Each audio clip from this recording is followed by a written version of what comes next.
তোমরা এক কাজ করো, এই ভেন্ডি আর সজনে খাওয়াই আমার মারি ফেলাও। এই বাড়ি তো কোনোদিন মাছ মাংস আসবে না।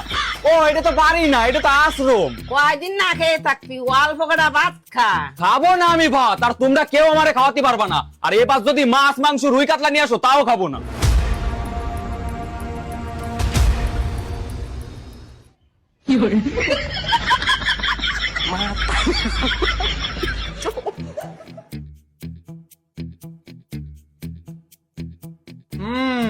বিষয়টা খুব গম্ভীর, শরীরটা খুব দুর্বল হয়ে পড়েছে। খাওয়া দাওয়া কি ঠিকঠাক করে না? দুর্বল তো হবেই, 4-5 দিন খাওয়া করে না, শরীরটা তো কর গেছে। কেন 4-5 দিন ধরে খাওয়া দাওয়া করে না কেন? সে মেলা বড় ঘটনা, অত কৈফত দিতে গেলি রাত হয়ে যাবে না। যাই হোক, আমি কিছু একে ওষুধ দিয়ে যাচ্ছি, আর তার সাথে একে যেন কিছু ভিটামিন জাতীয় খাবার দাবার খাওয়ানো হয়। ভিটামিন খাবার মানে যেমন ওই ভেন্ডি, সজনে ডাঁটা।